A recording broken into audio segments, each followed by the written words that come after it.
चिराग पासवान सुपारीबाज हैं, चिराग पासवान सुपारी लेकर लोगों को हराते हैं और चिराग पासवान ने 2020 में ये किया है। हम नहीं कह रहे हैं, जेडीयू अब तक चिराग पासवान का दिया दर्द नहीं भूल पाई है, जो दर्द चिराग पासवान ने 2020 के विधानसभा चुनाव में जेडीयू को दिया है। जेडीयू प्रवक्ता राजीव रंजन ने बयान दिया है, ये कहा है कि चिराग पासवान सुपारी लेकर लोगों को हराते हैं, सुपारीबाज हैं। चिराग पासवान पर इस आरोप को लेकर हम बात करेंगे। हमारे साथ लोक जनशक्ति पार्टी रामविलास यानी चिराग पासवान की पार्टी के युवा इकाई के प्रदेश अध्यक्ष वेद प्रकाश पांडे हैं। सुपारीबाज हैं आपकी पार्टी के राष्ट्रीय अध्यक्ष, सुपारी लेकर हरा रहे हैं लोगों को। जी, ये बयान उस पार्टी के प्रवक्ता दे रहे हैं जिनको चिराग पासवान जी ने नहीं हराया। ये बार बार वो कहीं ना कहीं गलतफहमी में रह रहे हैं कि 243 सीट में सिर्फ 43 सीट का मैंडेट बिहार की जनता ने जेडीयू को दिया।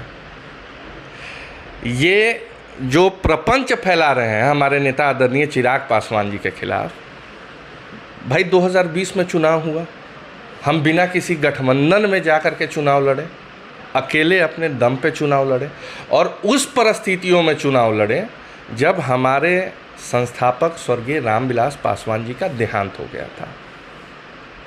आप 15 साल आपके माननीय नीतीश कुमार जी मुख्यमंत्री रहे, जेडीयू के सर्वे सर्वा हैं और उसके बावजूद 243 सीटों में सिर्फ 43 सीट का उनको मैंडेट बिहार की जनता देती है और आप कह रहे हैं कि सुपारी लेकर के चुनाव हारा। इसीलिए तो कहा जा रहा है कि जेडीयू, राजीव रंजन प्रसाद ने कहा कि जेडीयू बिहार में नंबर 1 पार्टी होती, सुपारी लेकर आपने हराया, इसीलिए तो 43% है। चलिए, ये तो बहुत अच्छी बात उन्होंने कही कि बिहार की जनता ने सुपारी दिया आदरणीय चिराग पासवान जी को, नीतीश कुमार जी को औकात दिखाने के। बिहार की जनता ने नहीं, बीजेपी ने दिया था। अरे बीजेपी, अरे भैया आप तो बीजेपी के साथ चुनाव लड़ रहे थे।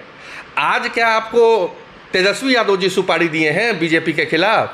अगर वो इसी भाषा का प्रयोग करते हैं तो मेरा एक प्रश्न है कि क्या आदरणीय प्रधानमंत्री जी के खिलाफ अब वो महागठबंधन से सुपारी ले रहे हैं नीतीश कुमार जी? स्वीकार करिए, सच्चाई को कबूल करना सीखिए। ये जनता दल यूनाइटेड के एक नेताओं को मैं कहना चाहता हूँ, ये बिहार की जनता ने उनको मैंडेट दिया है, मुँह चुरा के चल रहे थे, पच नहीं रहा था और आज बात करते हैं कि सुपारी दे रहे हैं।